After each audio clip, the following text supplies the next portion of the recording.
Hello everyone, welcome to another Craft of the Draft video. Today we're going to be continuing our introducing series and we're going to be spotlighting Dan Annable, a player for Brisbane fans to get very, very excited about in the talent pathway in 2025. He's been highly regarded for a couple of years now. He represented the Lions at the under-16s national championships. He was part of the Lions Coates Talent League squad last year, represented the Allies as well, played some very strong footy for them, and we'll see him in action for the AFL Academy in 2025. So we'll get to see how he goes against seasoned VFL players. We're going to be breaking down his game into three parts. He's a brute midfielder. He's a real enforcer in the contest. So we're going to be analysing what he's able to do around the contest from a skills point of view, an attitude point of view, and an athletic point of view. So we'll start with the skills point of view. And the biggest thing that stands out about Dan Annable is just how clean he is below his knees, which allows him to win such a high number of possessions per game, and particularly such a high number of possessions per stoppage that he does attend. And it allows him to set his team up as well. He's able to win clearances as a result of how clean he is. He's able to release teammates out the front of stoppage. And he's also able to make really good decisions. By being so clean with ball in hand, it gives him that extra split second. And you see that with just how composed and how calm he is when he does have the ball and there is pressure around him. He's able to make really smart decisions. Sometimes that means releasing teammates and getting the quick give. Sometimes it's a give and get, and sometimes it can be a 15 to 20 meter lateral side kick, which is really, really impressive. And you don't see a lot of players do it. And it's something we'd love to see Dan Annable do a little bit more of in 2025, because his kicking is perhaps a question mark on his game.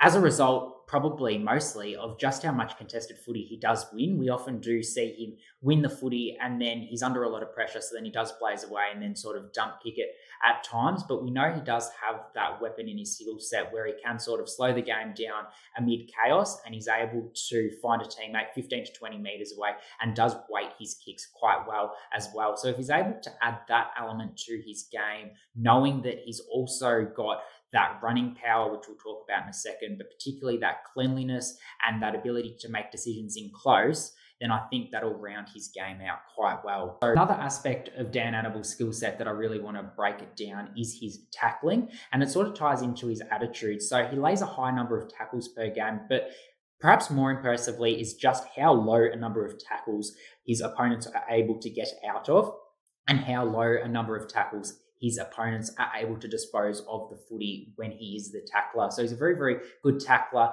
and he's got that defensive mindset when he isn't winning the footy or isn't putting himself in a position to win the footy. He understands that quite early. He's able to read the cues, and then he's able to get into positions to then impact defensively, which is really, really impressive, because we know often in the Coates Talent League, you do have players who are very, very offensive minded. They want to show what they're able to do with ball in hand, but when they don't have ball in hand, they can often be found out, where Dan Annable is the sort of player who checks his opponent very closely and is able to ensure that they aren't able to impact or be an offensive threat in the contest, because he doesn't give them any space to work with. And his defensive running is very, very strong as well. So yes, that comes down to skills, fitness as well, but also that willingness to defend in the contest is very, very impressive from a player who is 17, 18 years old, and often players at that age aren't willing to buy into that side of the game. Now, we do move on to his athletic profile now. The first thing I want to talk about is that fitness, because through most of his talent pathway career in the last couple of years, we've seen that he can play in the midfield, which speaks to his conditioning. He's clearly got the ability to cover the ground very, very well. He gets to lots and lots of contests, and then he's able to spread very soundly as well. He recognises when a ball is no longer in dispute, and then he's always looking to get to that next contest or to be a threat on transition or to run defensively, as we talked about. So that's another element of his game, which is strong. He's also got sneaky acceleration as well, which adds another string to his bow when talking about what he's able to do from an offensive point of view. It helps him win clearances. It gives him some power as well. And it also enables him to lay some rundown tackles too. So that's another element of his skill set, which you probably wouldn't necessarily notice if you looked at how he was built, because he does look like a 183 centimeter sort of strong-bodied type of player that gets his physical advantage from what he's able to do with his strength, which we'll talk about in a second. But he's also got that speed that allows him to be an outside threat as well. Now, his strength, that's probably another massive element of his game, is his ability to power through stoppages and his ability to keep his hands free when he is being tackled. He's the sort of player that is able to absorb contact, he's able to keep his hands free, and that allows him to release teammates. And again, because he's got that strength and he knows he's going to be able to dispose of the footy, he never panics, and he's then able to find targets and keep the ball moving when he needs to do so. And so what does this all mean? It means he's a very, very good midfielder that we should watch this year. He'll be in the starting midfield, I think, in all the teams that he plays for when they are looking to play their best team. If there's one other element of his game that I'll be interested to see how it develops, it's the secondary position that Brisbane will look to play him in and the other teams that he is a part of, because his skill set does lend itself very, very well to being an inside midfielder. But we know how important playing that secondary position is. Perhaps if he plays on the wing or as a half forward or a half back, we'll get to see his kicking